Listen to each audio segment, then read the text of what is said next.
తీర్చేట్టుగా ఉన్నాడు. కనుక అటువంటి గొప్ప దేవుని మనం కనపరుస్తూ దేవుని మాటల శ్రద్ధతో ఉన్నాం. మళ్ళీ చెప్తాను, దేవుని తట్టు మనం చూసినప్పుడు దేవుడు మన తట్టు చూసేది. దేవుని కలుగుతాం. ఎందుకు మాట్లాడుతున్నామంటే పరిశుద్ధ లేఖనాల్లో సర్వీయుల పనులు ఎక్కడ చూస్తున్నాక దేవుని తట్టు చూస్తాము.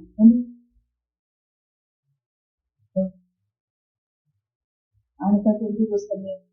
ఆయన మన తండ్రి, దేవునికి మహిమ కలుగుగా. ఆయన సృష్టికర్త, ఆయన సమస్తమును కలుగు చేసిన దేవుడు. కనుక సమస్తం ఎక్కడ చూస్తున్నట్టు ఆయన తట్టు చూస్తాము. దేవునికి మహిమ కలుగుగా. మళ్ళీ చెప్తాను, ఆయన తట్టు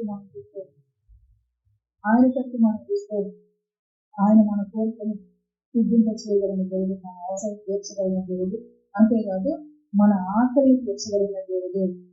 ఇంకా నెరవేర్చవచ్చు జ్ఞానంతో దేవుడు మనకు జ్ఞానాన్ని అనుగ్రహించగలిగిన దేవుడుగా ఉన్నాడు. ఇంకా జ్ఞాపకం చేస్తాను, మనకి ఆలోచన రావట్లేదు. ఆ ఆలోచన కరెక్ట్ మనం ఎక్కడికి చూడాలంటే దేవుని తట్టు చూడాలి. చూసినప్పుడు ఆయన ఏం చేస్తాడు? ఆలోచన చూపిస్తాడు. దేవునికి మనం కలుగుతారు. ఆ ఆలోచన ఎటువంటి ఆలోచన ఉంటే దేవుని యొక్క వాక్యానికి సమయోచితమైన ఆలోచన, సమయోచితమైన మాట దేవుడు మనకు అనుగ్రహించగలిగిన దేవుడిగా ఉన్నాడు. కనుక దేవుని సహాయాన్ని మనం కోరుకునే మన జీవితంలో మనం ఆయన మీద ఆధారపడినప్పుడు ఆయన మనతో తిరిగి మనకు ఆయన సహాయం చేయగలిగిన గొప్ప దేవుడిగా ఉన్నాడు. ఇంకా చెప్తూ ఉన్నాడు, నేను దేవుని వచ్చేటప్పుడు దేవుని సన్నిధిలోకి వచ్చినప్పుడు నేను అనుకోవచ్చు, అయ్యా నా దేవుని చేత కాదు అని నేను అనుకోవచ్చు. కానీ ప్రభు ఏం చేస్తాడు? నేను ఎవరి తరఫు నుంచి వచ్చాను? దేవుని తరఫు చూసి. కనుక దేవుడు ఏం చేస్తాడు? మనం బలపరుస్తూ ఉంటాం. దేవునికి మహిమ కలిగిందా కలిగి. కాబట్టి నేర్చుకోవాల్సిన సత్యాన్ని నేర్పి ఎక్కడ నిలుపుతానంటున్నాడు? నిత్యమైన దేవుని యొక్క కృపలో దేవునికి మహిమ కలిగిన కనుక పరిశుద్ధ వాక్యాల నుంచి మనకు జ్ఞాపకం చేస్తూ భక్తుల యొక్క జీవితాన్ని వారికి చిన్న కష్టం వచ్చింది దేవుని తట్టు చూశారు, పెద్ద కష్టం వచ్చింది దేవుని తట్టు చూశారు, చిన్న వ్యాధి వచ్చింది దేవుని తట్టు చూశారు, పెద్ద వ్యాధి వచ్చినప్పుడు కూడా దేవుని తట్టు. ఎవరు అంటే ఆయన ఎవరు అంటే మన సమస్యకు పరిష్కారం ఉన్నది దేవునికి మనకు కలుగుతున్నాడు. కనుక ఆ దేవుని ఎరిగిన కొలది ఆయన మనకు మేలే చేసే దేవుడిగా, ఎరిగిన కొలది ఆయన మనకు సహాయమే, ఆయన మనకు సమాధానమే అనుగ్రహించే దేవుడిగా. అటువంటి గొప్ప దేవుని ఎరిగిన భక్తులు వారి జీవితాల్లో ఏం చెప్తూ ఉన్నారో పరిశుద్ధ లేఖనాన్ని వచ్చి వాక్యాన్ని చదువుతాం. కొరింథీ పత్రిక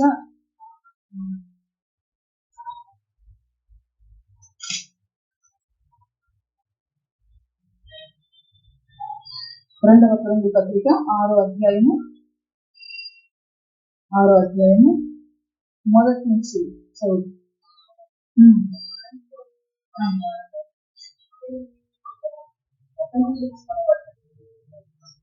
హల్లెలూయా. ఇక్కడ అపోస్తలుడైన పౌలు చెప్తూ ఉన్నాడు, అనగా మేము ఆయనతో పనివారమై మీరు పొందిన దేవుని కృపను వ్యర్థం చేసుకునవద్దని మిమ్మల్ని వేడుకొంచున్నాను. గత దినాల్లో కృపను గురించి భక్తులు దావీదు భక్తులు చెప్పుకున్నారు తన జీవితంలో, నేను నా కన్నులను నియమించుకున్నాను, దేవుని కృపనుంచుకున్నాను అంటున్నాను. కాబట్టి దేవుడు కృపనిచ్చాడు. ఆ కృప మనము వ్యక్తం చేసుకోకూడదని హెచ్చరిక చేస్తూ ఉన్నాడు. తర్వాత అనుకూల సమయమందు నీ మొద ఆలపించుకుని రక్షణ దినమందు నాలుగు అని ఆయన చెబుతున్నాడు కదా. ఇదిగో ఇప్పుడు వ్యక్తులు అనుకూల సమయము, ఇదే రక్షణ దినం. మా పరిశీలన నిందింపబడకుండా నిమిత్తము ఏ విషయంలోనైనా అభ్యంతరం మీరు ఈ పొందలు ఇరుకుల ఎందును, దెబ్బల ఎందును, సరసాలలోను, అల్లరిలోను, ప్రయాసములను, జాగారంలోను, ఉపవాసములలోను మిగుల ఓర్పు గలవాడమై దేవుడు కలుగుతాడు. కృప వ్యర్థం చేసుకోవద్దు అన్నాడు. దేవుని కృప ఉండగానే దీని పరిస్థితులు ఎట్లా ఉన్నాయి? చెబుతున్న పరిస్థితులే వాళ్ళకి అభ్యంతరాలు కలుగుతూ వచ్చినాయి, నిందలు కలుగుతూ వచ్చినాయి, శ్రమలు, ఇబ్బందులు, ఇరుకులు, తర్వాత జాగారంలో ఉపవాసం అంటే ఆకలి దగ్గర కలిగిన పరిస్థితి, మీరు వాటన్నిటిలో కూడా ఈరోజు దేవుడు కొన్ని ప్రాముఖ్యమైన విషయాలు మనకి అర్థం చేస్తూ చెబుతూ ఉన్నారు. కృపను మా ఎడల విస్తారంగా చెప్పు. ఈ లోపు ఏం జరుగుతూ ఉన్నాయి? ఇబ్బందులు వచ్చి, ఈ లోపు ఏం జరుగుతూ ఉన్నాయి? శ్రమలు వస్తూ ఉన్నాయి. ఈ లోపు ఏం జరుగుతూ ఉన్నాయి అంటే అక్కడ మరి ఇరుకైన పరిస్థితులు ఏర్పడుతూ, దేవుని అంటే ఇటువంటి ఇరుకైన పరిస్థితులు మాకు ఎందుకు కావాలి, లేకపోతే ఇటువంటి ఇబ్బందికరమైన పరిస్థితులు మాకు ఎందుకు ఉండాలని చెప్పేసి మనం ఎన్నోసార్లు అందుకే మనకు జ్ఞానం రావడానికి భక్తులు ఏం చేస్తారు, భక్తుల ద్వారా దేవుడికి హెచ్చరిక చూపిస్తూ ఉన్నాడు. అపోస్తలుల ద్వారా కృపను రాగాన్ని, సమస్య రాగాన్ని దేవుడు లేడు, దేవుని కృప లేదు అని మనం ఏం చేస్తామంటే కృపకు దూరంగా వెళ్ళిపోయి పడతాం. కృపను వ్యర్థం చేసుకున్నాం. కృప ఉంటే దేవుని యొక్క వాక్యం అంటుంది, ఆయన కృప నిరంతరమైన దేవుడికి మనకు కలుగుతుందట. ఇబ్బందిలోనైనా మనము ఆయన తట్టు చూస్తే ఇబ్బందుల నుంచి ఆయన మనల్ని విడిపించగలిగిన దేవుడు. మనకున్న మరి శ్రమంలోనైనా మనం ఆయన తట్టు చూసినప్పుడు ఆయన మనను రక్షించగలిగిన దేవుడు. దేవుడికి మనం కలుగుతాక అక్కడ చూస్తే గర్భల చేత సరసాలను అల్లరిలోని ప్రయాసంలో కష్టాలతో ఉండి చెప్తున్నాడు. కృపను అర్థం చేసుకోవద్దు. దెబ్బలు అవుతుందియా, దేవుని కృపందు. చెరసాల దేవుని కృపందు. తర్వాత ఇంకా ఉన్నాడు అల్లర్లు, ఎన్నోసార్లు అల్లర్లు చేసి వారి మీదకి దొమ్మిగా వచ్చిన పరిస్థితులు చూస్తూ ఉన్నాం. అన్నింటిలో కూడా దేవుని కృపంది. దేవుని కృప, ఉపవాసాలు, జాగారాలు, దేవుని కృపంది. మనం గమనిస్తే భక్తుల యొక్క జీవితాల్లో వాడు ప్రయాణం చేస్తూ ఉన్నాం, వాడు వెళ్తూ ఉన్నారు. ఆ రేవులో తుఫాను వచ్చేసి ఆ రేవులు వాడు అల్లకల్లోలం అయిపోతూ ఉన్నాడు. ఏ దారి చేరలేని పరిస్థితులు అక్కడ ఏర్పడుతూ ఉన్నాయి. అయితే మనల్ని అర్థం చేసుకోవద్దని చెప్పే భక్తుడు ఎవరు తగ్గిస్తూ ఉన్నాడు? దేవుని తగ్గిస్తూ ఉన్నాడు. ఒకసారి మాట చదువుదాం కదండి. అపోస్తల కార్యము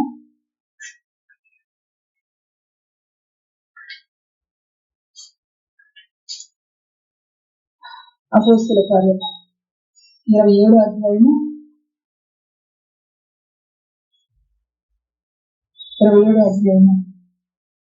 10వ వచనం చదువుదాం. అతను చదువు.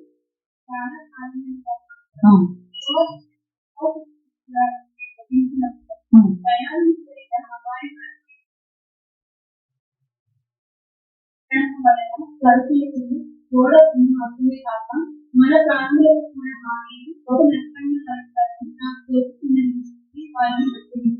ఎటువంటి పరిస్థితుల్లో ఉంటారంటే ఈ వాడకే కాదు, తర్వాత మన ప్రాణాలకి బహు నష్టము, మన సరుకులకు బహు నష్టము కలిగే పరిస్థితులు నాకు చూస్తూ ఉన్నప్పుడు ఎవరు తగ్గిస్తూ ఉన్నాడు? దేవుని కృప తగ్గిస్తూ ఉన్నాడు.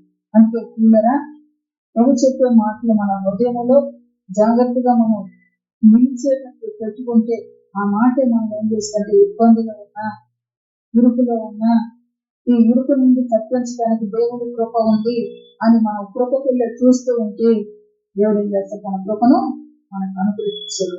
కృపను వ్యర్థం చేసుకోవద్దు. ఉంది నీ కొరకు కృప, అయితే ఆ కృపను వ్యర్థం చేసుకోవద్దు. భక్తుడు చెప్పిన తర్వాత అదే అధ్యాయము 23వ వచనం చదువు. 18వ వచనం కూడా ఒకసారి చదువుతాం.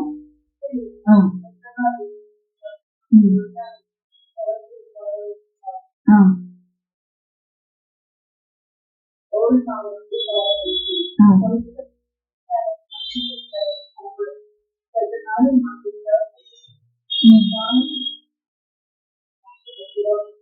చాలు ఇక్కడ గమనించిన వారి స్థితి ఎట్లా ఉందంటే మిక్కిలి పెద్ద గాలి పడుతుందంట వాడి మీద. తర్వాత సరుకులన్నీ పారవేశారు. 3వ దినం ముందు చేతులార వాళ్ళ సామాగ్రి పారవేశారట. వాళ్ళు వేసుకున్న సామాగ్రి. కొన్ని దినములు వారికి సూర్యుడైన నక్షత్రములు కనబడక పెద్ద గాలి మా మీద కొట్టించినందున ప్రాణంతో తప్పించుకుంటూ మన ఆశ కొద్దిగా పోయాను. అవునా, బహుకాలం భోజనం చేత ఉన్నందున పౌలు వారి మధ్య నుంచి అయిలారా మీరు నా మాట విని నుండి బయలుదేరి ఉండవలసింది. అప్పటికి హాని నష్టము కలగకపోయాను. సరే 22వ వచనం. ఇప్పుడు నన్ను ధైర్యము తెచ్చుకోనని మిమ్మల్ని వేడుకొంటున్నాను. వాడికే గాని మీరు ఎవరి ప్రాణములకు హాని కలగదు. హల్లెలూయా. ఎట్లా చెప్పగలుగుతున్నాడు? ప్రభువును వ్యక్తం చేసుకోవద్దని చెప్పేటప్పుడు ఎట్లా చెప్పగలుగుతున్నాడు? మనల్ని రక్షించే కృప ఉంది. మనం ఇరుకులో ఉన్నాం, మనం ఇబ్బందిలో ఉన్నాం, కృప ఉంది. కృప నమ్మిక ఉంచినప్పుడు కృప దొరుకుతుందా లేదంటే కృప దొరుకుతూ ఉంది. కనుక వారందరినీ కూడా హెచ్చరిక చేస్తూ ఉన్నాడు. 23వ వచనంలో నేను ఎవరి వాడను, ఎవరిని సేవించుతున్నాను, ఆ దేవుని తోట గడిచిన రాత్రి అంతా నిలిచి అవునా భయపడకము, నీవు కైసరికి వెళ్ళవలసి ఉన్నది. ఇదిగో మీతో కూడా వాడలో ప్రయాణమైతే వచ్చిన వారందరినీ దేవుడు నీకు అనుగ్రహించి ఉన్నానని నాతో చెప్పాను. దేవుడికి పని కలుగుతున్నాక కాబట్టి వెళ్ళినారా ధైర్యం తెచ్చుకోండి. నాతో దూత చెప్పిన ప్రకారం జరుగుతాయి. నేను దేవుని నమ్ముచున్నాను. హల్లెలూయా. నమ్మిన వానికి కృప దొరుకుతూ ఉంది. కాబట్టి ఆపనందుక తెచ్చుకొని కృపను అర్థం చేసుకోండి. ఏ పరిస్థితులు ఇక్కడ ఉన్నాయి? సంతోషకరమైన పరిస్థితులు ఉన్నాయా? భయాన్ని గుర్తించే పరిస్థితులు, ప్రాణానికి నష్టం కలిగే పరిస్థితులు ఉన్నాయి. అటువంటి పరిస్థితుల్లో కూడా దేవుని నమ్మిక ఉంచే వాళ్ళకి ఏం దొరుకుతుందంటే కృప దొరుకుతూ ఉంది. దేవుని కృప ఉంది అని చెప్పేసి ఆ కృపతో చూస్తూ ఉన్నట్టుగా పరిశుద్ధ లేఖనం సెలవిస్తుంది. దేవుడు వారిని మరి హెచ్చరిక చేసి అయ్యా నువ్వు భయపడవు. మరి ఇప్పుడు ప్రాణం ఉండట పోతున్నట్ట, ప్రాణాన్ని నిలుపుతున్నానని చెప్తున్నాను. నువ్వు ఇక్కడ భయపడిన అవసరం లేదు, నేను తీసుకెళ్ళి అక్కడ నిలబెట్టబోతున్నా అని చెప్పి ధైర్యపరుస్తూ ఉన్నాను. దేవునికి మహిమ కలుగుతున్నాను. అలాగే చూసినప్పుడు ఇట్లా వారికి కష్టాలు వచ్చినాక మరి ఇటువంటి పరిస్థితి మరొక చోట అది వాడు బయటకు వచ్చినప్పుడు తర్వాత అతని 28వ అధ్యాయం చూస్తే అతని చేతిని విష జంతువుగా అతని చేతిని చుట్టుకున్నట్టుగా పరిశుద్ధ లేఖనం సెలవిస్తుంది. అంటే ఎంత కష్టమైన పరిస్థితుల్లో, ఎటువంటి ప్రాణహాని కలిగించే పరిస్థితులు కొంత అతను వెళుతూ ఉన్నాడు. ఆ పరిస్థితుల్లో దేవుని తోడైంది. ఆ దేవుని తోడైంది. ఆ దేవుని అనుమతించాడు కనుక నేను ఈ విధంగా కాపాడబడుతూ వచ్చాను, నేను ఈ విధంగా రక్షించబడుతూ వచ్చాను, మీరు ఈ విధంగా నా దేవుని కృపను నడిపించు కనుక మీరు దేవుని కృపను వ్యర్థం చేస్తుంది. దేవునికి మహిమ కలుగుతాం. అలాగే దేవుడు ఫలానా వారికి కృప దొరికింది అన్నాడంటే ఆయన వేడుకొని ఆయన ఎందుకు భయభక్తి లేని వారిని దేవుని కృపను ఆయన అనుగ్రహిస్తుంది. ఆ కృప కొరకు వేడుకునే వారికి కృపను దయచేస్తూ ఉన్నాడు. దేవునికి మహిమ కలుగుతాం. కాబట్టి సంఘాన్ని హెచ్చరిక చేస్తూ ఉన్నాం. ఈ మధ్యకాల సమయంలో మన జీవితంతో కూడా ఎటువంటి పరిస్థితి కూడా ఆయన ఎందుకు మనకు అనిపించాక ఆయన కృప మనకు దొరుకుతుంది. ఆకలిగా దొరుకుతూ ఉన్నాం, ఆయన కృప వచ్చి ఆహారాన్ని దొరికే పరిస్థితి, ఆయన కృప ద్వారా ఆహారం దొరికే పరిస్థితి, కృప ద్వారా చక్కటి ప్రయాణం దేవుడు అనుగ్రహించే పరిస్థితి. కాబట్టి కృపను చేసుకోవద్దని దేవుని దగ్గర సెలవిస్తూ ఉన్నాం. తర్వాత చూస్తూ ఇటువంటి పరిస్థితుల్లో కూడా మిగుల ఓర్పు గల వారమై ఇటువంటి పరిస్థితుల్లో వారు ఎట్లా ఉన్నారంటే ఓర్పు కలిగిన వారిగా ఉన్నారు. కృప ఎప్పుడు నిరర్థకం అవుతుందంటే ఓర్పు లేదండి. అది ఓర్పు లేదనుకోండి, దేవుడు ఆ కైసరు ఎదుటి నిలబెట్టాలి అనుకున్నాడు. అక్కడ దేవుని సాక్ష్యం పలికించాలి, దేవుడిని నడిపిస్తూ ఉన్నాడు ఆ వ్యక్తిని చెప్పేసి ఆ ప్రజలకు తెలియాలని అక్కడ నిలబెట్టాలనుకున్నాడు అనుకోండి. ఇంతలోనే ఈ తుఫాన్లు వచ్చి ఈ పరిస్థితులన్నీ వచ్చి మీ నెట్టగొట్టి రాష్ట్రంలో ఈ నీళ్ళలో పడి చెప్పేసి నీళ్ళలోకి దుమికితే ఈ కృపంతా ఏమైపోయేది? అర్థమైంది. కనుక వాటన్నిటిలో కూడా ఏం చేస్తూ వచ్చింది, ఓర్చుకుంది. ఆ ఓర్పే దేవుని యొక్క కార్యాన్ని జరిగించేదిగా దేవునికి మనం కలిగి ఉండాలి. దేవుడు ఏదైతే ఉద్దేశించిన ఆ కార్యాలను జరిగించేదిగా ఓర్పని దేవునికి మనం కలిగి ఉండాలి. కాబట్టి ఆ విధంగా ఓర్చుకున్నప్పుడు ఒకసారి మనం యాకోబు పత్రిక రండి.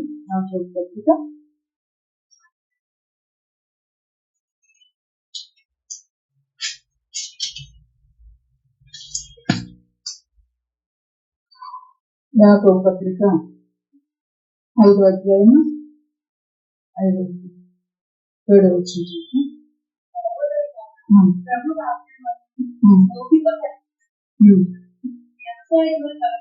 ప్రభు అక్కడ వరకు ఓపిక కలిగి ఉండండి.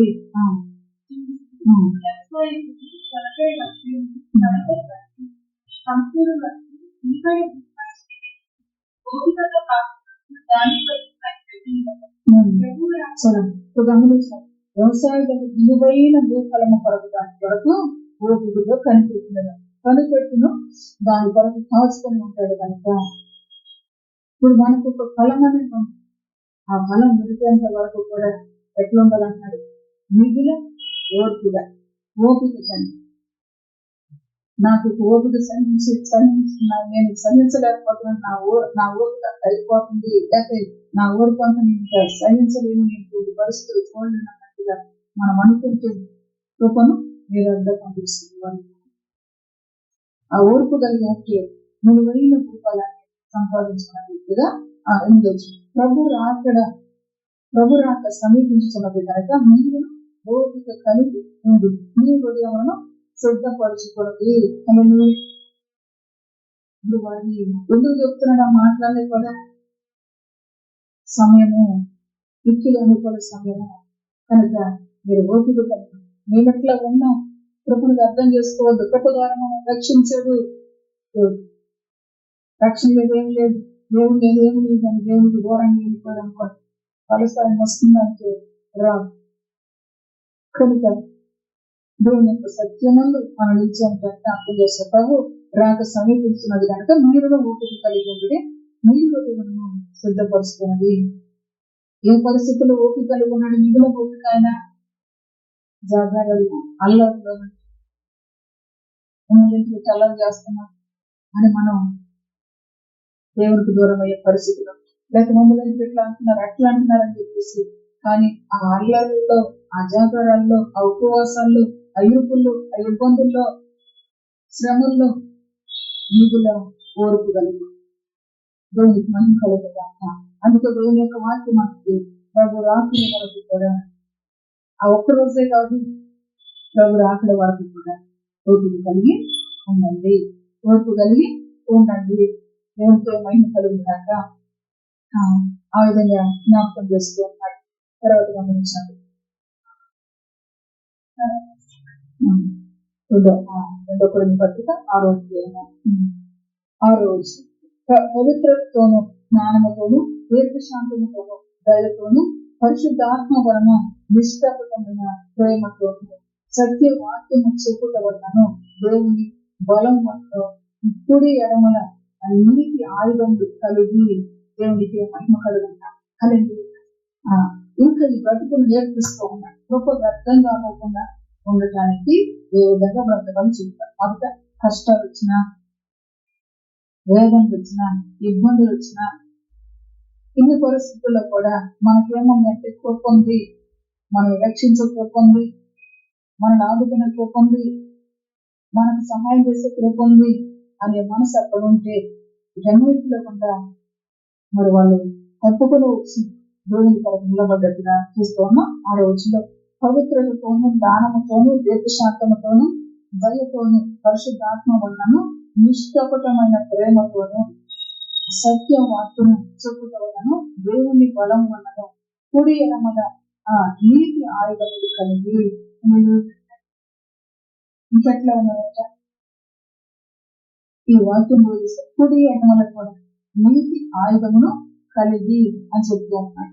తర్వాత ఘనతల వలనను సుకీర్తి దుష్కీర్తుల వలనను దేవుని పరిచారకులమై ఉండి అన్ని స్థితులలో మమ్మల్ని మేమే మెప్పించు కొనుచున్నాము అని ఇక్కడ జాగ్రత్తగా లేకపోతే మాట అర్థం. మమ్మల్ని మేమే మెప్పించుకుంటున్నామంటే కష్టపడి ఓర్చుకుని శ్రమలు ఇరుకులు ఇబ్బందులు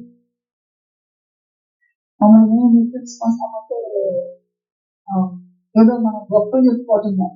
వీళ్ళ జీవితాన్ని ఒకసారి మనం అర్థం చేసుకుంటే ఎంతో ప్రయాసపడి మనం ఎవరి కోసం నిల్చున్నాం దేవుడి అని వాళ్ళు ఏం చేస్తున్నారంటే ఒప్పుకుంటున్నాం. దేవుడికి ఏమన్నా కలుగు.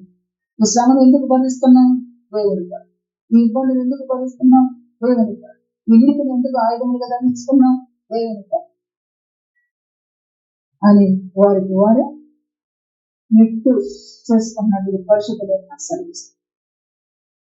మనమైతే ఏమనుకుంటాం ఈ శ్రమలు ఎందుకు చెప్పాలి శుభ్రంగా దేవుని సంఖ్యలో ఈ బాధలు అని పక్కకు పోయి అందుకే సంఘాన్ని హెచ్చరిక చేస్తూ ఎట్లా బ్రతకాలో నేర్పిస్తూ సహాయం చేస్తుంది. పవిత్రతోను జ్ఞానముతోను దీర్ఘశాంతంతో దయతో పరిశుద్ధాత్మ వలన నిష్కపటమైన ప్రేమతో నడుచుకుంటూ వాళ్ళు దూషిస్తూ ఉన్న వాళ్ళు వీళ్ళు పవిత్రతను కాపాడుకున్నారు కాబట్టి వాళ్ళు నిలుచుకోగలుగుతారు. పవిత్రతను కాపాడుకోగలుగుతారు, పరిశుభ్రతను కాపాడుకోగలుగుతారు, ఇబ్బందులు వస్తున్న జ్ఞానంతో నడుచుకోగలుగుతున్నారు. కాబట్టి మన పరిస్థితులు మనం గమనించుకుంటూ కొంచెం శ్రమరంగానే ఏమైపోయే పరిస్థితులు అంటే మరి మనము కనీసం మనం ఒక్కసారైనా తెలుసుకోవడానికి అవకాశం ఇస్తున్నారంటే అవకాశం. అంటే వాళ్ళ జీవితాన్ని పెట్టి కూడా నేర్పిస్తూ ఉన్నారు. ఘనతల వలన సుకీర్తి దుష్కీర్తుల వలన దేవుని పరిచారకులమైతే అన్ని స్థితుల్లోనూ మమ్మల్ని మేమే నేర్చుకుంటున్నాము. దేవునికి మహిమ కలిగిన ఘనత కలిగిందని పొందిపోతుంది. ఘనతలో కూడా మెచ్చుకోదగ్గట్టుగా ఉండాలంటే ఎట్లుండాలి తను తగ్గించుకున్నాం. ఒకవేళ ఆ దుష్కృత్య అవమానం కలిగింది అటువంటి సమయంలో కూడా తన హృదయాన్ని మెచ్చుకోదగ్గట్టుగా ఉండాలి అంటే నన్ను అవమానపరిచారు నేను ఎందుకు ఉండాలి ఇక్కడ ఆయన దూరంగా వెళ్ళిపోతే ఇది మెచ్చుకోదగ్గది. తన తగ్గించుకున్నప్పుడు అట్లా బ్రతికలు కాబట్టి సంఘానికి నేర్పిస్తుంది.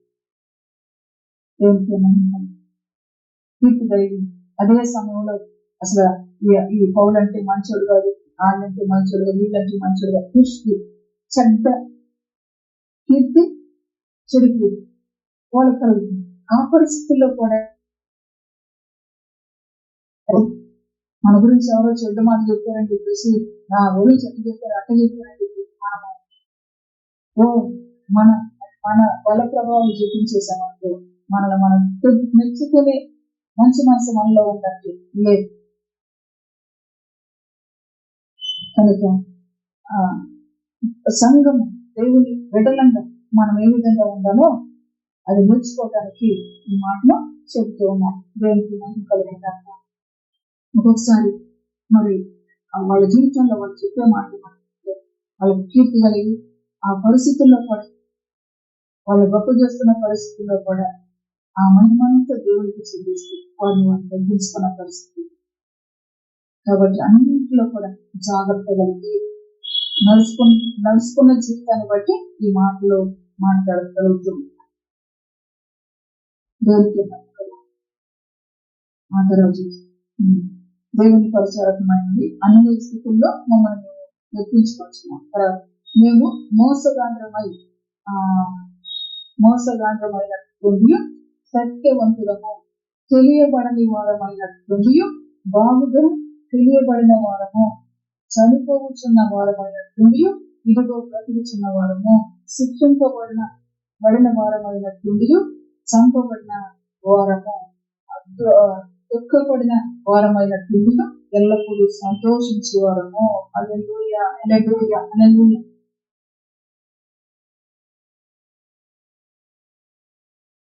కాబట్టి ఈ మాటలు చెప్పగలుగుతాం. దేవుని ఇంటికి వచ్చి మన జీవితాల్లో కూడా కఠినాన్ని పట్టుకోవడానికంటే ఈ మనసును పట్టుకో అంటున్నాడు.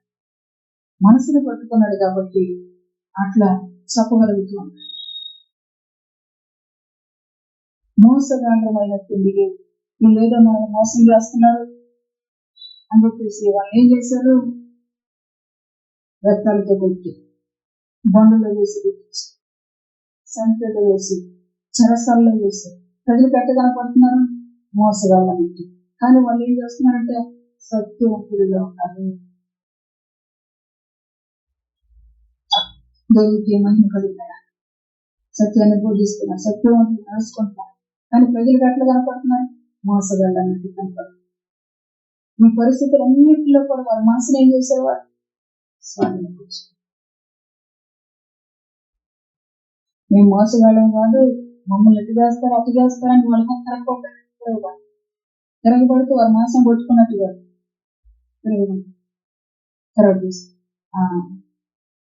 తెలియబడని వారమైనట్టుంది, బాగుగా తెలియబడిన వారం. అలాంటి చోట నుండి వచ్చారు, మన గ్రామాన్ని ఇట్లా గలుగులు చేస్తున్నారు, మన పట్టణాన్ని ఇట్లా గలుగులు చేస్తున్నారు అని చెబుతూ వచ్చి చూడటానికి వీళ్ళు తెలియబడిన వారే అయినప్పటికీ కూడా వీరు ఎవరు అనగా బాగుగా తెలిసిన వారు. దేనికి మహిమ కలిగినాక ఒక్క మాట మాట్లాడుతుంది. 2వ కొరింథీ పత్రిక 3వ అధ్యాయము 3వ అధ్యాయం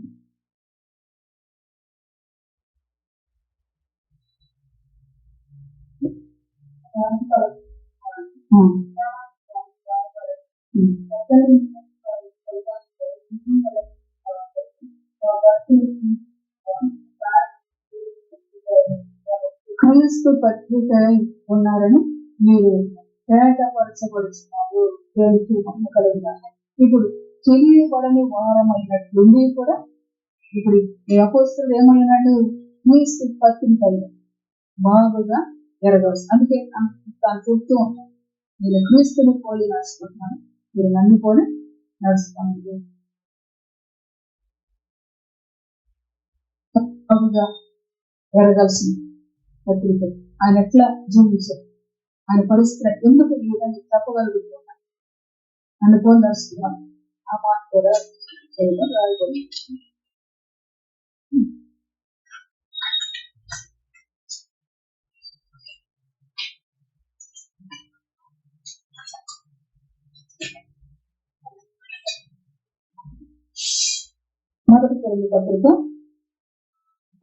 మొదటి కొరింథీయులకు రాసిన పత్రిక 4వ అధ్యాయం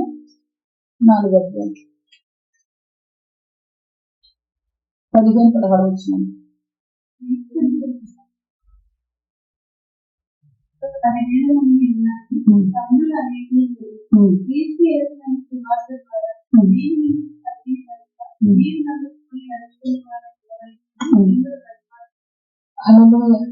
చెప్తూ ఉన్నారు, క్రీస్తునందు మీకు ఉపదేశకులు 10,000 మంది ఉన్నను, అందులో అనేకులు లేరు. క్రీస్తు యేసునందు సువార్త ద్వారా నేను మిమ్మల్ని కంటిని కనుక మీరు నన్ను పోలి నడుచుకునే వారై ఉండవని మిమ్మల్ని బతిమాలుకుంటున్నాను అని ఇక్కడ జ్ఞాపకం చేస్తూ ఉన్నాను. ఆ సువార్త ద్వారా రావడానికి ఆయన పొందిన బాధను ఇక్కడ మనం చూస్తే అదే అధ్యాయము 10వ వచనం చూస్తే, మేము క్రీస్తు నిమిత్తము వెర్రివారము, క్రీస్తునందు బుద్ధిమంతులు, మేము బలహీనులము, మీరు బలవంతులు, మీరు బలులు గలవాడము, దిగంబరులము, కుడిబుద్ధులు తింటున్నాము, నిలువరమైన నివాసము లేక ఉన్నాము, స్వహస్తములతో పనిచేసి కష్టపడుచున్నాము, నిందింపబడి మరియు జీవించుచున్నాము, హింసించబడి ఓర్చుకొనుచున్నాము, దూషింపబడి బతిమాలుకొనుచున్నాము, లోకమునకు మురికిగాను అందరికీ ఎంతగానో ఇప్పటి వరకు పెంచబడుచు ఉన్నాము. తన గురించి చెప్తూ ఉన్నాడు. ఎదుటి మాట జ్ఞాపకం చేస్తున్నట్టు మన ఫలము ఫలించి క్రీస్తులో నిలిచి ఫలము ఫలించడానికి ఇప్పుడు ఏం చేస్తాడు? కష్టాలు ఏం చేశాడంట? ఓర్చుకున్నాడు. ఇన్ని కష్టాలు పడి నేను మిమ్మల్ని కన్నాను కాబట్టి మీరు నన్ను పోలి నడుచుకోనండి. ఆ పడిన కష్టాల్లో ఇక్కడికి వస్తుంది మన దగ్గర వచ్చిన ఆ పడిన కష్టాల్లో వాళ్ళు ఎట్లా ఉన్నారంట? మోసగాళ్ళు కూడా సత్యవంతులు. తర్వాత తెలియబడిన వారైనట్లు కూడా బాగుగా తెలియబడిన వారము. పౌలు తన జీవితాన్ని దేవుని యొక్క లేఖనాలు ఆనార్పణముగా వదిలిపడుతూ వచ్చానని చెప్పి చెప్తూ అంటే దేవుని కొరకు వాళ్ళు పడిన కష్టం, దేవుని కొరకు దేవుని పడిన సంపాదించడానికి వారు పడిన కష్టం. కాబట్టి బాగుగా తెలిసిన వారము అని చెప్పి చెప్తుంది. తెలియబడిన వారము అయినట్లుండి లెక్క ముందే వచ్చారు మన పట్టణాన్ని వెలుగులు చేస్తుంది. దేవుడికి మహిమ. తర్వాత చనిపోతున్న వారమైనట్లుండి ఇదిగో బ్రతుకుచున్నాము. అలా వచ్చే పరిస్థితులు ఎట్లా ఉన్నంత పరిస్థితి చనిపోతున్న పరిస్థితి. ఒకనొక చోటకి ఆ పౌలు గారిని కుట్టు పారేసి చనిపోయడానికి వెళ్ళిపోయిన పరిస్థితి. ఆయన దేవుడు ఏం చేశాడు? కృప మీద మనసు పెట్టి బ్రతుకుతున్నాం మళ్ళా. దేవుడికి మహిమ కలిగినాయి. దుఃఖపడిన వారమైనటువంటి ఎల్లప్పుడూ సంతోషించే వారము. పడుతున్న కష్టాలు బట్టి దుఃఖపడుతున్న పరిస్థితులు కనపడుతూ ఉన్నాయి. కానీ ప్రభుత్వం ఏం చేస్తున్నారు? సంతోషపడుతుంది. గొప్ప జీవితం, అంత గొప్ప జీవితం జీవించాలి కనుకనే ఆయన పత్రిక నేను నడిచిన ప్రకారం నేను నడవండి అంటారు. దేవునికి ఏమంటారు? అసలు వాళ్ళని పోల్చుకుంటే వాళ్ళకి మనకి ఎంత వ్యత్యాసం ఉంటుందో.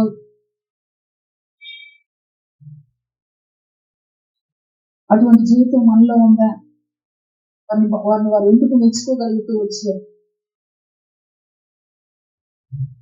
ఓర్పు లేదు, సహనం లేదు,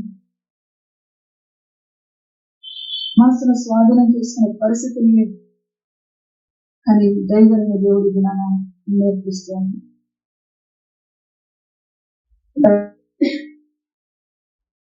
చనిపోతున్న వారమైనట్లుండి ఇదిగో బ్రతుకుచున్నాం. తర్వాత శిక్షింపబడిన వారమైనట్లుండి చంపబడని వారము. శిక్ష కలుగుతుంది కానీ చంపబడని వారిగా దేవునికి మహిమ కలిగినారు.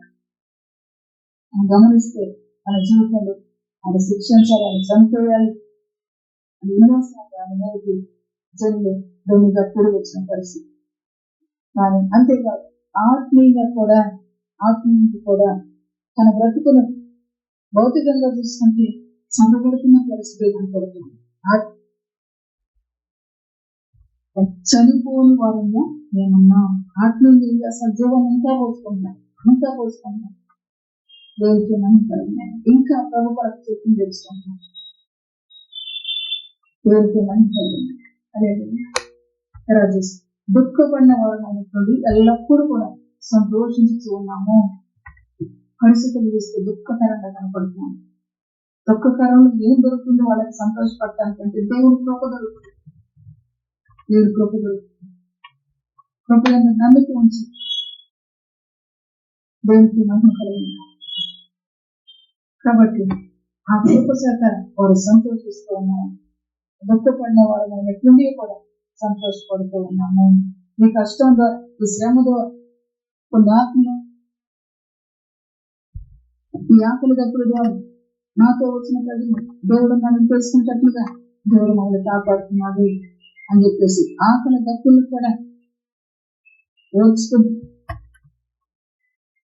తన మనసుని పట్టుకుని దేవుడు నామాన్ని మహిమపరిచిన భక్తులు దేవుడికి మహిమ కలిగిన దరిద్రమైనటువంటి అనేకులకు ఐశ్వర్యము కలిగించేవారము. హల్లెలూయా. వాళ్ళని చూస్తే అందరూ ఏం చేస్తున్నారు? చేర్చుకునే పరిస్థితి, పట్టణంలో నుంచి తోలు వేసే పరిస్థితి. ఈ ఒకరు వచ్చాడు, ఈ దరిద్రుడు వచ్చాడు, అట్ట ఇట్ట అనుకునే పరిస్థితి. అయితే మేము ఏం చేస్తూ ఉన్నామంటే అనేకులకు ఐశ్వర్యము కలిగించే వారము. అంటే పౌలు గారు డబ్బులు తీసుకెళ్ళి పంచుతున్నాడా? దేవుని యొక్క వాక్యమే భయాన్ని కలిగించేది. మనిషి భయమే దేవుని ఐశ్వర్యాన్ని కలిగించి దేనికి అమ్మ కలిగిన మేము చూస్తే దరిద్రులుగా వీళ్ళకి కనపడుతుంది. ఈ దరిద్రుడు కానీ వచ్చాడు పరిస్థితి. అయితే మేము వారికి ఏం కలిగి చేస్తున్నాం? ఐశ్వర్యాన్ని కలిగి దేవునికి ఏమని కలిగించాలి. చాలాసార్లు దేవుని సేవకులంటే ఎంతో చిన్న దేవుని సేవకులంటే వారు దరిద్రులు, వారు తక్కువ వారు అన్నట్టు. కానీ భక్తులు చెప్తున్నారు, వాళ్ళు మమ్మల్ని చూస్తే మేము దరిద్రులాగా కనబడుతున్నాం, కానీ మేము ఏం కలిగిస్తున్నాం? వారికి ఐశ్వర్యం కలిగిస్తాం, దేవునికి మహిమ కలిగి అలాగే ఏమీ లేని వారమైనటువంటి సమస్తమును కలిగిన వారము. కలిగి ప్రభునందు విశ్వాసం. సర్వ జీవుల కనులు ఎక్కడ వస్తున్నాయంట? సర్వాధిపతి అని దేవుని పట్టి చూస్తున్నాం. ఏమీ లేనటువంటి కూడా ఏమి మనం సమస్తము కలిగిన వారము. దేవునికి మహిమ కలిగిన ఏమి లేనట్టుగా కలిసి మొదలు పెట్టి చేస్తూ ఉన్నారు, కానీ సమస్తాన్ని కలిగి ఉన్నారు అంటాడు కదా. మీరే నా మహిమాతిశయము అంటారు. ఏమీ లేదు, నాకు ఎవ్వరు లేరు అనుకుని బయలుదేరి ఆయనకు దొరికిన ప్రజలను బట్టి ఆయన సంపాదించిన మహిమాతిశయం సమస్తం కలిగిన ఆకలి తప్పుల్లో మేముండ ఆకలి కొనలేము అంటారు. శ్రమంలో మేముండ ఇరికించబడలేదు అంటున్నారు. ఇప్పుడు శ్రమలో ఉన్నవాడు తప్పుకోవడానికి ఏదో ఒక ఆశ్రయంగా దేవుడే కనుకుంది. సమస్తము కలిగినవాడు. అలెలు దేవుని పిల్లలంగా మనకి మనం ఎంతైతే దేవుని కనపరుస్తామో, ఎందుకనగా సర్వజీవులు పనులు ఆయన తగ్గి చేస్తాం, సర్వజీవులు కూడా ఆయన తగ్గి చూసుకుంటారు. అందుకే మనం సమస్తము కూడా ఉన్నది. ఆయన మనం కలిగి ఉంటే సమస్తము కలిగి ఉంది. ఇరుకులో ఉండి కూడా ఇరికించబడిన వారం కాదు మేమంటారు. అంటే సమస్తం కలిగి ఇరుకులో ఉండి తప్పించుకునే జ్ఞానము కొరకు నువ్వు ఆయన తగ్గి చూస్తూ ఉన్నావా? జ్ఞానం అనిచ్చే సమస్తం మేము కలిగి ఉన్నాం. ఎంత గొప్ప సాక్ష్యంతో బ్రతకమని సంఘాన్ని హెచ్చరిక చేస్తుంది. ఇటువంటి శుభ నిరీక్షణ కలిగి బ్రతికే వాళ్ళలో ఉండటానికి సంఘాన్ని హెచ్చరిక చేస్తుంది. ఇది మనకు కూడా ప్రభు నేర్పిస్తుంది. ఇటువంటి నిరీక్షణ లేకపోతే మనము ప్రభుని చూడాలి. ఎంత గొప్ప శుభ నిరీక్షణ కలిగి మాకు అన్ని బాగా జరుగుతుంది, అడిగిన ఇచ్చేస్తున్నాడు దేవుడు అని మనం అడుగుతూ తీసుకుంటూ ఉంటాం. ఏదో ఒక రోజు మనం అడిగింది రాలేదనుకోండి, మన నిరీక్షణ దెబ్బకు పోయి వీళ్ళ నిరీక్షణ ఏ పరిస్థితుల్లో వీళ్ళు చూస్తూ వచ్చారంటే కష్టమైన పరిస్థితి. వాళ్ళనే మాత్రం చచ్చిపోయినట్టు మేమున్నాం, కానీ చనిపోయిన వారం కాదు. వాళ్ళు కుట్టే దెబ్బలు చచ్చిపోయినట్టు మేమున్నాం, కానీ చనిపోయిన వారం చూసి మమ్మల్ని బ్రతికిస్తాం. గొప్ప సాక్షి దేనికి మనం కలిగి సాక్ష్యం కలిగిన వ్యక్తి అన్నాడు, మీరు నమ్ముకొని నడుస్తాను. దేనికి మనం కలిగిన అలాగే కాబట్టి ఆ పరిస్థితులన్నింటిలో కూడా ఆయన సాధింపు. శ్రమ వచ్చింది, శ్రమలో నుండి తప్పించుకోవడానికి ఆలోచన చెప్పేది ఎవరంటే దేవుడు. శ్రమ నుండి తప్పించడానికి దాచేది ఎవరంటే దేవుడు. ఆకలి అవుతుంది, ఆకలి తీర్చేది ఎవరంటే దేవుడు. కాబట్టి ఆయన వైపు చూసాం కాబట్టి ఇప్పుడు ఏం కలిగి ఉన్నాం?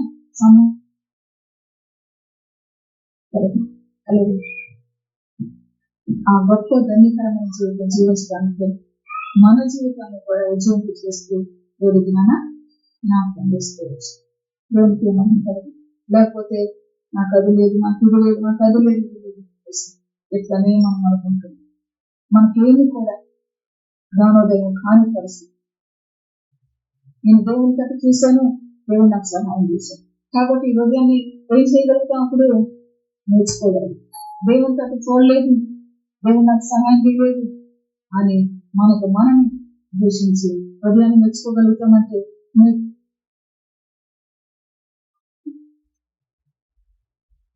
కాబట్టి ప్రభు బిడ్డలంగా అధికమైన దేవుని కృపకు పాత్రలంగా మనం బ్రతకాలి అంటే ఎట్లా బ్రతకాలి?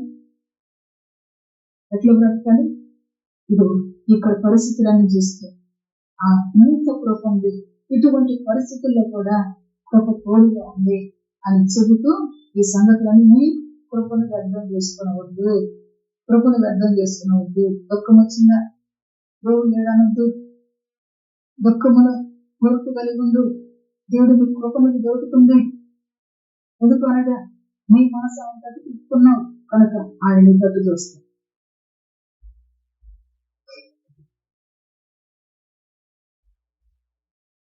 అదే విషయాన్ని మనము ఆ సత్యమైన కృపలో నిలిచి ఉండటానికి ఇప్పుడు ఈ మాటలు ప్రభు పరిశుద్ధ లేఖనాల్లో రాపిస్తూ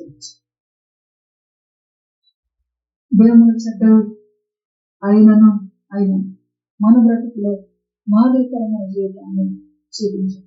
క్రీస్తును పోలిన క్రీస్తు ప్రభు వారు కూడా మనుషులు పలికే మాట ఇతడు యెజబెలు, ఇతడు దెయ్యము పట్టిన వాడు అంటే మనుషులు ఎప్పటికి కూడా చనిపోయిన వారు అంటాము. క్రీస్తుని పోలి నేను నడుచుకున్నాను.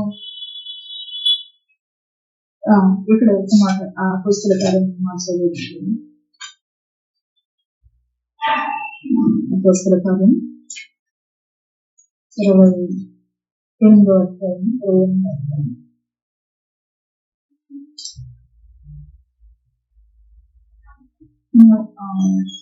3వ వచనం నోయబడు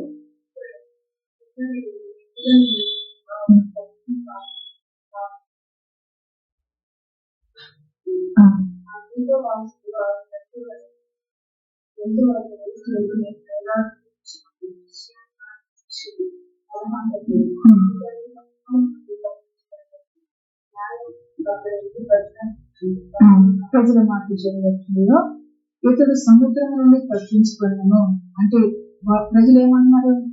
మనసు చనిపోసి మాట్లాడుతూ ఉన్నారు. అయిననేమో చనిపోయిన వాడు కాము అంటున్నాడు కదా. ఇతడు దెయ్యములు పట్టిన వాడు, ఇతడు దెయ్యాలు కాదు వేసుకొని అన్నమాట. అయినప్పుడు కూడా చంపినట్టు మాటలు మాట్లాడినారు. చనిపోయిన వారము కాము, తీసుకుని పోయి నడుచుకున్న వారము వీళ్ళంటూ ఉన్నారు. ఏమంటున్నారు? ఆ సముద్రము ఇతడి మూలంగా అల్లకల్లోలం చేస్తూ వచ్చింది. ఒకవేళ వాడు సముద్రాన్ని తప్పించుకుని వచ్చాడు, కానీ ఆ సముద్రంలో తప్పించుకుని నన్ను న్యాయ మాట నీతని బ్రతకనియదు అని తమలో తాము అనుకుంటూ ఉన్నారండి.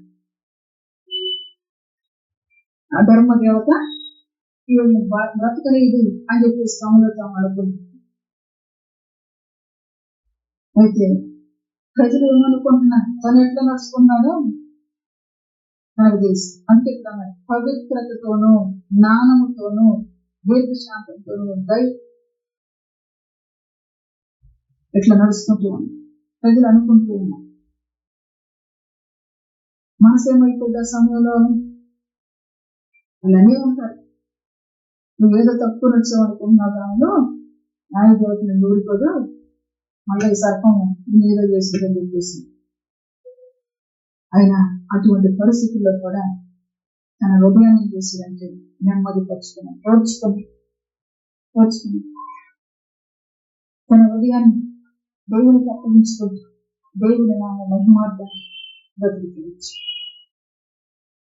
ఏ మనుషులైతే ఆ విధంగా మాట్లాడుకుంటున్నారో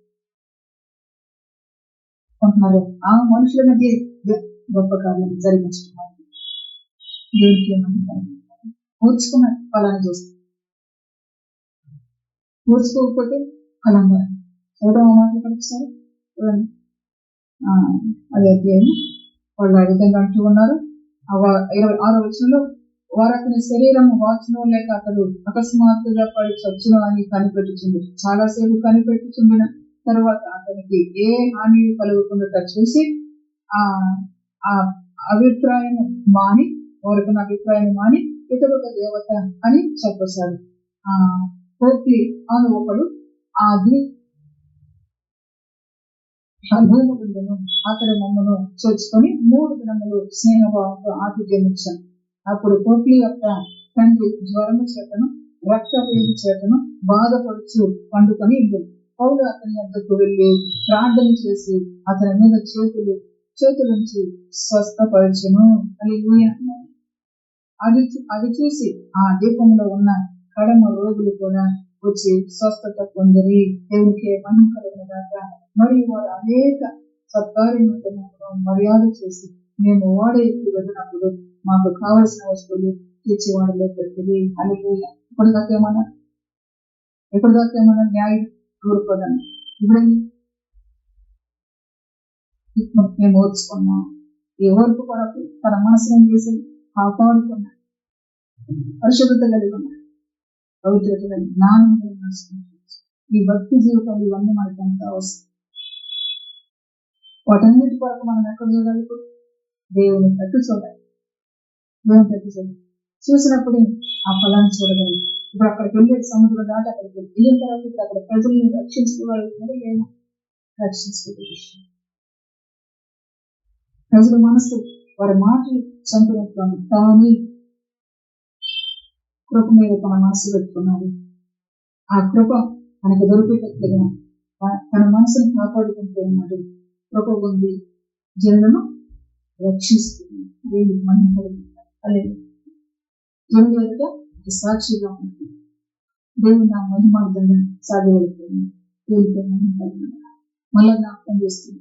ఈ రోజు దేవుని యొక్క వాక్యాన్ని మన వెనుకకి తీసుకొచ్చిన గొప్ప దేవుడు, దేవుని యొక్క వాక్యాన్ని మన ముందుకు తీసుకొచ్చిన దొండైన దేవుడు మన జీవితాల్లో ఉన్న ఫలము లేని పరిస్థితి, దారిద్రమైన పరిస్థితి నుంచి విడుదల కలిగించి దేవుని నుండి విడిచి ఫలించే వారిగా మనల్ని బలపరుస్తూ చేసిన సహాయం ఇది. దేవునికి మహిమ కలుగుతుంది. అలాగే కొన్నిసార్లు మనం ఏదో లోకం అంటది ఎవరికైనా ఏదైనా సహాయం చేసినప్పుడు వాళ్ళకి సహాయం చేసిన పుణ్యమని, కానీ దేవుని యొక్క వాక్యం నేర్పిస్తాం. ఏమేమో మనం నేర్చుకుని జాగ్రత్త కూడా నేర్పిస్తాం. గత దినాల్లో గత పరిశుభ్రాన్ని నేర్పిస్తూ వచ్చాం.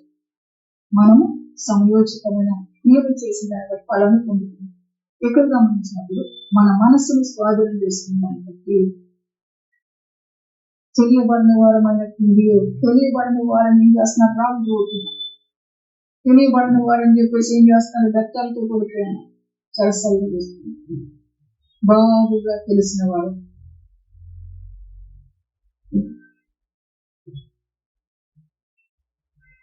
చేతనాన్ని బలపరుస్తూ దేవుడు చేసిన సహాయం అంతటి కొరకు దేవుడికి స్థుతి మహిమ ఘనత ప్రభావాలు కలుగుని కాక.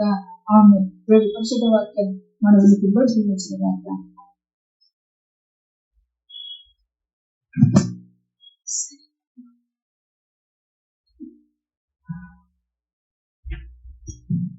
నమ్మదగిన దేవుడిగా కృపను అర్థం చేసుకున్నాం. దేవుడి కృప తగ్గి మనం చూస్తే దేవుని సత్యాన్ని ఆ సత్యానికి సాక్షులంగా దేవుని యొక్క నామాన్ని ఘనపరుస్తూ బతికేటట్లు నేర్పిస్తూ ఫలము అధికమయ్యేటట్లుగా దేవుని కృప ద్వారా సహాయం చేస్తూ బలపరుస్తూ వచ్చు. భక్తులు ఏ విధంగా ఉన్నాడో తన జీవితంలో ఫలాన్ని ఎట్లా సంపాదించుకుంటున్నాడో నేర్పిస్తూ వచ్చు. అదే రీతిగా వారిని హెచ్చరిక చేసిన దేవుడు విద్యాన్ని మనలో బలపరచాడు. మనల్ని హెచ్చరిక చేస్తూ వచ్చు. మనం మాట్లాడిన గరుడైన దేవుడిని కనపరుస్తూ దేవా ఇటువంటి మంచి మనసు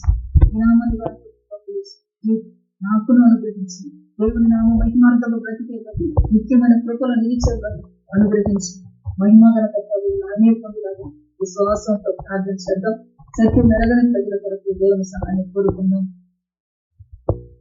శిశు ప్రార్థన చేస్తారా?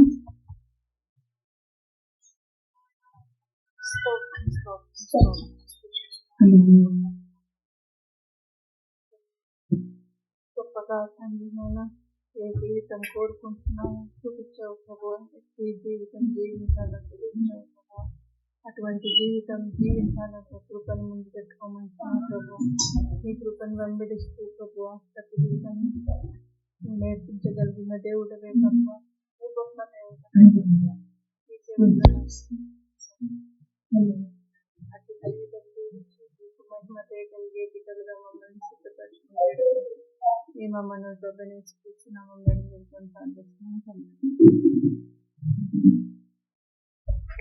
ఆమేన్.